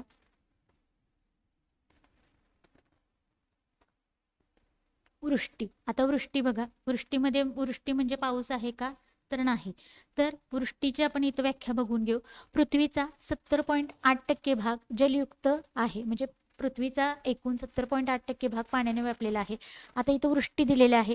ढगातून जमिनीकडे द्रव रूपात किंवा घन रूपात पाण्याचा जो वर्षाव होतो तर त्याला वृष्टी म्हटलं जातं. आणि वृष्टीमध्ये हिम, गारा आणि पाऊस ही काय आहेत, तर वृष्टीची विविध रूपे आहेत. फक्त पाऊस म्हणजे वृष्टी का नाही, तर पाऊस हे एक वृष्टीचं रूप आहे, ज्याच्यामध्ये हिम, गारा आणि पाऊस किंवा पर्जन्य ही विविध वृष्टीची रूपे आहेत.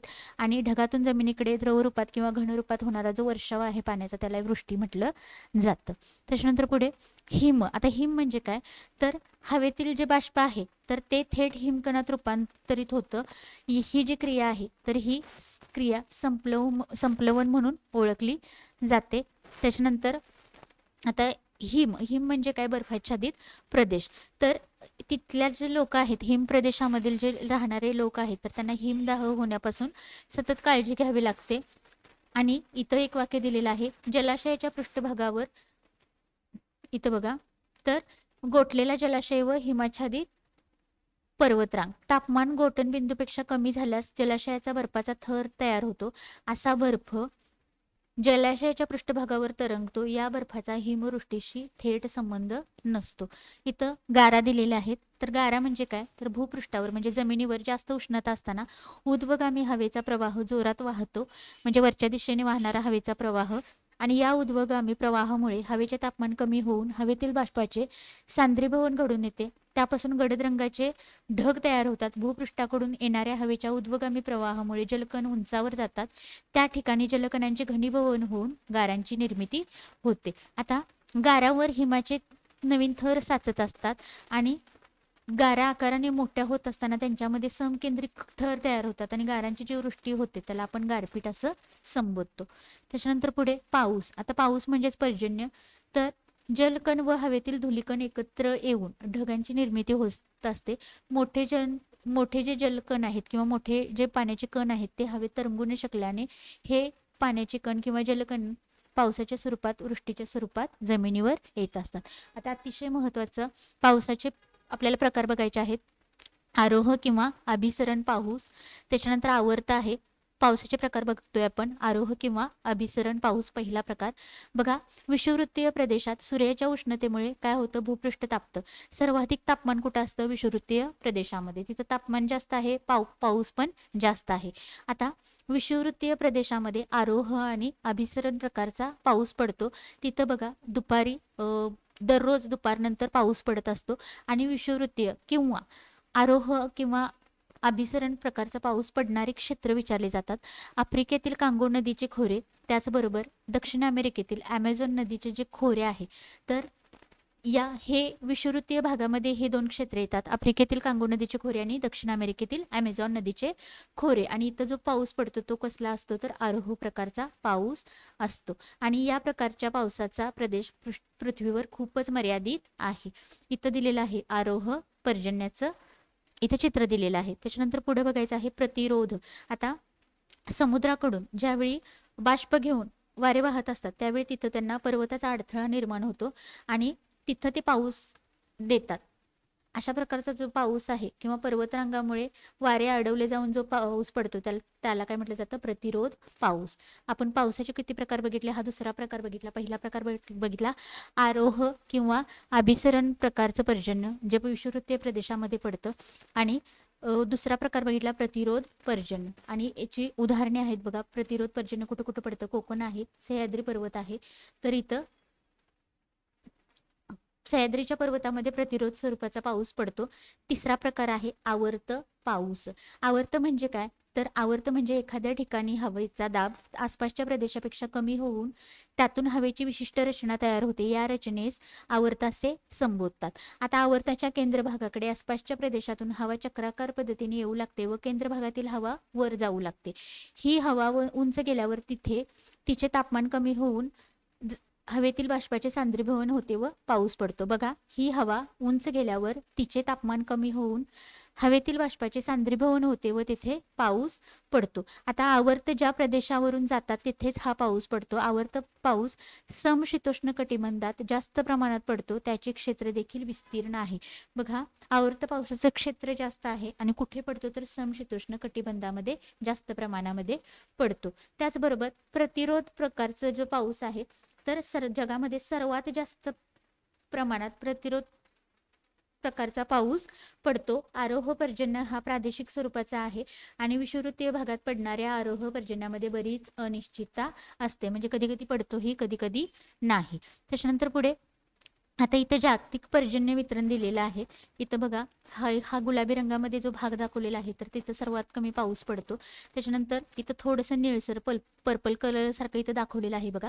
500 ते 1000. इथं गुलाबी रंगामध्ये 500 पेक्षा कमी पाऊस पडतो, 500 मिलीमीटरपेक्षा. आणि इथं पर्पल कलरमध्ये जो भाग दाखवलेला आहे फेंट, तिथं 500 ते 1000 मिलीमीटरपर्यंत पाऊस पडतो. आणि एकदम डार्क निळा भाग दाखवलेला आहे जिथं बघा दक्षिण अमेरिकेचा भाग आहे, आफ्रिकेचा भाग आहे, तर इथं 1000 पेक्षा जास्त पाऊस पडतो, 1000 मिलीमीटरपेक्षा जास्त. त्याच्यानंतर पुढे आता इथं पर्जन्य मापक महाटीईटी 2026 साठी लक्षात ठेवायचं आहे. हे यंत्र आहे तर हे कशाचं आहे, पर्जन्य मापकाचं आहे. या पुस्तकामध्ये आपण भूकंपाचं यंत्र बघितलं, त्याचबरोबर पर्जन्य मापकाचं यंत्र बघितलेलं आहे. टीईटी 2026 साठी जर तुम्ही तयारी करत असाल तर अशी चित्रे तुम्हाला विचारली जातात, आकृत्या विचारल्या जातात. त्यामुळं लक्षात ठेवायचं आहे, हे आहे पर्जन्य मापकाची आकृती. त्याच्यानंतर पुढे आहे पाऊस पडला नाही तर आवर्षण, ज्याला कोरडा दुष्काळ म्हटलं जातं, अशी स्थिती उत्पन्न होते पाऊस न पडण्यामुळे. त्याच्यानंतर पुढे बघा, अतिशय दाट धुक्यामुळे दृश्यमानता कमी होते. रस्ते, लोहमार्ग, जलमार्ग, हवाई मार्ग यावर त्याचा विपरीत परिणाम होतो आणि अनेक वेळा अपघात होण्याची परिस्थिती निर्माण होते धुक्यामुळे. आता आम्ल पर्जन्य दिलेलं आहे, ही कन्सेप्ट बघायची आहे. आम्ल पाऊस. आता औद्योगिक क्षेत्रातील प्रदूषणामुळे हवेत विविध वायू मिसळले जातात. या वायूंचे हवेतील बाष्पाशी रासायनिक क्रिया होऊन वेगवेगळे आम्ले तयार होतात. उदाहरणार्थ नायट्रिक आम्ले, सल्फ्युरिक आम्ल आणि इत्यादी. ही जी आम्ले आहेत ती पावसाच्या पाण्यात विरघळलेली आम्ले पावसासोबत खाली पडतात आणि या आम्लासह पडणाऱ्या पावसास काय म्हटलं जातं, आम्ल पर्जन्य. बघा, जिथं औद्योगिक क्षेत्र आहे, प्रदूषण जास्त आहे, तर त्या भागामध्ये आम्ल पर्जन्य मोठ्या प्रमाणावर होतं. त्याच्यानंतर पुढे, आणि आम्ल पर्जन्यामध्ये फक्त ही नावे लक्षात ठेवा, नायट्रिक आम्ल आणि सल्फ्युरिक आम्ल, जे पावसासोबत येतं खाली. त्याच्यानंतर पुढे सागर जलाचे गुणधर्म. 6वा धडा आपल्याला बघायचा आहे, सागर जलाचे गुणधर्म. इथे बघा, याशिवाय आता सागर जलाच्या पृष्ठीय तापमानावर चक्रीवादळे, पर्जन्यमान, सागरी लाटा, प्रवाह, क्षारता, प्रदूषण, अभिसरण प्रवाह, ऋतू इत्यादींचा परिणाम होत असतो. त्याचबरोबर सागर जलाच्या तापमानामध्ये 2000 मीटर खोलीपर्यंत घट होते. 2000 मीटर खोलीनंतर सागर जलाचे तापमान सर्वत्र सारखे आढळते.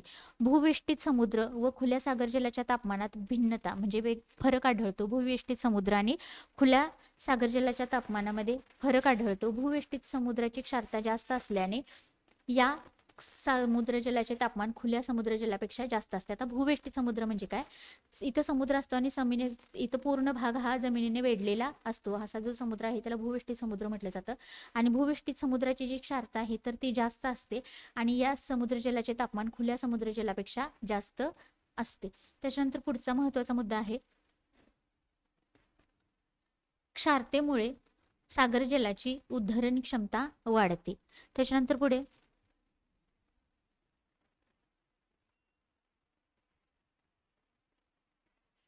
इथं काही छोटे छोटे प्रयोग दिलेले आहेत, काही महत्वाचे नाहीत. आता इथं सागर जल क्षारता दिलेले आहे. इथं 35, 36, 37 इथं दक्षिण महासागर आहे. इथं पॅसिफिक महासागर आहे.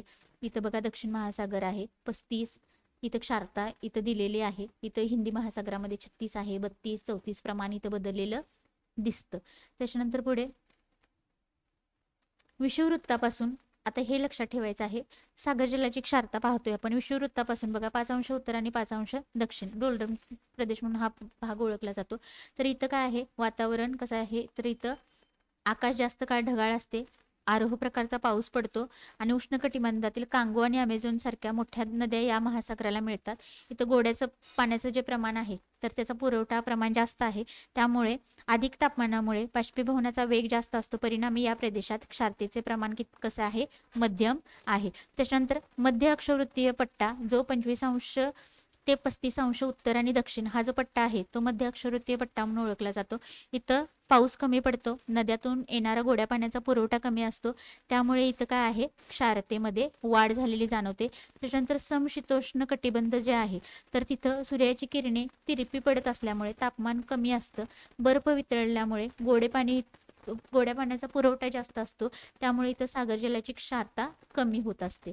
त्याच्यानंतर ध्रुवाकडचा जो भाग आहे तर तिथं सर्वात कमी तापमान आढळतं, त्यामुळे तिथं बाष्पीभवनाचा वेगही खूप कमी असतो, त्यामुळे सागर जलाची क्षारता इथं कमी असते. आता भूवेष्टित समुद्राची क्षारता कशी आहे तर जास्त आहे. मग अशी हा पॉईंट बघितलेला आहे आपण, खुल्या समुद्रापेक्षा भूवेष्टित समुद्राची क्षारता जास्त असते. त्याच्याबरोबर आता इथं भूमध्य समुद्राची सरासरी क्षारता दिलेली आहे 39%, लक्षात ठेवायचं आहे. अटलांटिक महासागराची सरासरी क्षारता दिलेली आहे 35%. त्याच्यानंतर पुढे बघा, भूमध्य समुद्र विचारलं तर 39%, अटलांटिक समुद्र विचारलं तर 35%, आणि त्याच्यानंतर पुढे आता मृत समुद्र याची पण क्षारता विचारली जाते. तर सर्वाधिक क्षारता मृत समुद्राच्या आहे, आणि मृत समुद्र कुठं आहे तर इस्रायल आणि जॉर्डन या देशांच्या सीमेवर आहे, ज्याची एकूण क्षारता आहे 332%. आणि सर्वसाधारण महासागरीय जलाची जी क्षारता आहे, सर्वसाधारण क्षारता विचारली 35%. त्यानंतर भूवेष्टित समुद्राची क्षारता विचारली तर 39%, अटलांटिक महासागराची विचारली तर 35%, सरासरी 35%, आणि सर्वाधिक क्षारता मृत समुद्राची आहे, किती आहे 35% इतके आहे. त्याच पद्धतीने हे पण लक्षात ठेवा, पूर्व किनारपट्टीचा जो भाग आहे तिथंच 1% फक्त कमी आहे, 34% क्षारता आहे, आणि पश्चिम किनारपट्टीवरील जी क्षारता आहे ती आहे 35%. त्याच्यानंतर पुढे घनता.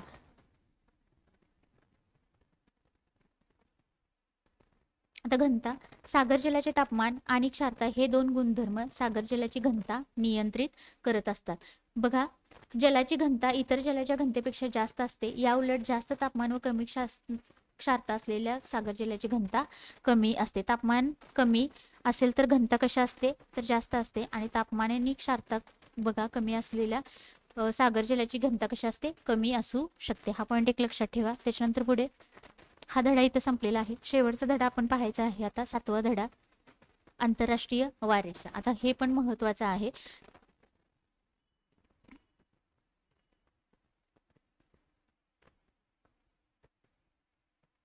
आता इथे एक प्रयोग करायला दिलेला आहे. इथं दिलेले आहे बघा, मिनल नावाची मुलगी आहे. इथं काय आहे, सुनील आहे. इथं गुरुवार मध्याह्न दिलेला आहे. इथं 0 रेखावृत्तापासून त्याने चालायला सुरुवात केलेली आहे. ही मिनल काय जाते तर पश्चिमेकडून प्रवेश करते, आणि हा कोण दिलेला आहे तर हा दिलेला आहे सुनील हा पूर्वेकडून प्रवास करतो. तो बघा 30 अंश, 60 अंश, 90 अंश, 120 अंश, 150 अंश आणि 180 अक्षवृत्तापर्यंत हे चालत येऊन इथं थांबतात आणि पुन्हा हे असे चालायला सुरुवात करतात. तर हे सर्व काय दिलेलं आहे बघा. तर याच्या नोंदी इथं या तक्त्यामध्ये भरायच्या आहेत. अतिशय महत्त्वाचं आहे. फक्त ह्याच्यामध्ये एकच गोष्ट लक्षात ठेवा, दिवस रात्रीच्या ज्या कन्सेप्ट आहेत, एक वार पुढचा पकडावा लागतो, एक वार मागचा पकडावा लागतो, कोणत्या दिशेला तो पकडला जातो ह्या गोष्टी इथं आपल्याला आता पाहायच्या आहेत. फक्त इथं एक लक्षात ठेवा, 180 अंश रेखावृत्त या रेखावृत्तावरून आंतरराष्ट्रीय वार रेषा ठरवली जाते. आता वारांचा जो गोंधळ होतो बघा, तर वारांच्या गोंधळात जो फरक आहे, म्हणजे आपण इथं जर आता गुरुवार असेल तर फॉरेनमध्ये काही ठिकाणी पुढचा वार पकडला जातो, तर काही ठिकाणी मागचा वार पकडला जातो. हा जो वाराचा गोंधळ आहे तर त्याचं स्पष्टीकरण इथं दिलेलं आहे. 180 अंश रेखावृत्त काय आहे, तर 12 तासाच्या फरकाने येते. बघा 180 अंश रेखावृत्त ओलांडताना काही काळजी घ्यावी लागते, कारण मूळ रेखावृत्तापासून पूर्व किंवा पश्चिम दिशेने गेल्यावर 180 अंश रेखावृत्त 12 तासांच्या फरकाने येते. त्यामुळे या रेखावृत्तांच्या अनुषंगाने दिनांक आणि वारामध्ये बदल होतो किंवा त्याचं समायोजन केलं जातं.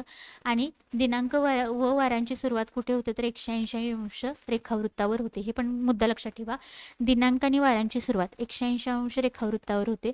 म्हणून आंतरराष्ट्रीय वार रेषा आखताना खालील बाबी विचारात घेतल्या जातात. एकतर प्रवासाची दिशा आणि चालू असलेला वार व दिनांक. आता इथं बघा, तर इथं मिनल आहे, हे 180 अंश रेखावृत्त ही ओलांडणार आणि सुनील इकडं 180 अंश रेखावृत्त ओलांडणार. मग इथं आता त्यांच्यामध्ये एकतर दिवस मागचा पकडावा लागेल किंवा पुढचा पकडावा लागेल. या गोष्टी इथं आता आपल्याला या धड्यामध्ये अभ्यासायच्या आहेत. बघा 180 अंश रेखावृत्तावर बरोबर रात्री 12 वाजण्याच्या क्षणी एकच वार असतो. तेथून पूर्वेकडे म्हणजे अमेरिकेची संयुक्त संस्थाने, चिली इत्यादी देशांच्या दृष्टीने तो वार संपण्याचा क्षण असतो.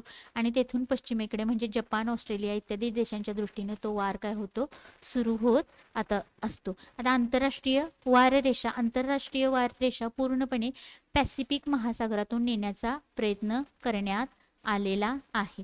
इथं बघा आंतरराष्ट्रीय वार रेषा ही गुलाबी रंगाची रेषा आहे. तर ज्यावेळी आपण पश्चिम दिशेने जातो त्यावेळी पश्चिम दिशेस प्रवास करताना जर वार रेषा ओलांडली तर एक वार पुढचा पकडायचा असतो. आणि पूर्व दिशेने प्रवास करताना जर आंतरराष्ट्रीय वार रेषा ओलांडली तर एक वार मागचा पकडायचा असतो. म्हणजे बघा, गुरुवारी आपण चालायला सुरुवात केली आणि पूर्वेकडे आंतरराष्ट्रीय वार रेषा ओलांडून आपण पूर्वेकडे गेलो तर आपण एक वार मागचा पकडणार. आणि इथं जर पश्चिमेकडे आपण चालत राहिलो तर एक वार आपल्याला पुढचा पकडायचा असतो. आता ही आंतरराष्ट्रीय वार रेषा आहे बघा, काही ठिकाणी पश्चिमेकडे काही ठिकाणी पूर्वेकडे वळलेली इथं पाहायला मिळते. त्याच्यानंतर पुढे, त्यामुळे आंतरराष्ट्रीय वार रेषा 180 अंश रेखावृत्तासारखी सरळ नाही. काही ठिकाणी ती 180 अंश रेखावृत्ताच्या पूर्वेला तर काही ठिकाणी ते पश्चिमेला वळलेले आहे. आंतरराष्ट्रीय वार रेषेचा जास्तीत जास्त भाग 180 अंश रेखावृत्तावरून गेलेला आहे. त्याच्यानंतर पुढे, ह्या गोष्टी कन्सेप्च्युअल आहेत. एकदा बघितल्यानंतर व्हिडिओ तुम्हाला कदाचित समजेल पण नाही समजणार. त्यामुळे एकदा व्हिडिओ बघा, त्याच्यानंतर या पुस्तकाची PDF टेलिग्रामवरून वाचा. त्याच्यानंतर पुन्हा एकदा स्पीड वाढवून जर व्हिडिओ बघितला तर ते तुमच्या कन्सेप्ट अगदी व्यवस्थित समजून जातील तुम्हाला.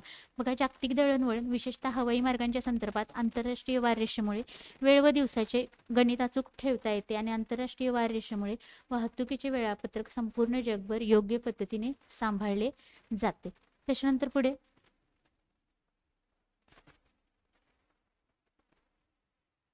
अशा पद्धतीनं इथं 7वा धडा आपल्याला आपण इथं कंप्लीट केलेला आहे. अशा पद्धतीनं इयत्ता 9वीचं बघा, इयत्ता 9वीचं जे भूगोल विषयाचं पुस्तक आहे तर त्याचे 7 धडे आपण कव्हर केलेले आहेत. उरलेलेच धडे अर्थशास्त्राशी संबंधित आहेत. ज्यावेळी आपलं अर्थशास्त्र आपण चालू करू त्यावेळी ते धडे आपण कव्हर करण्याचा प्रयत्न करू.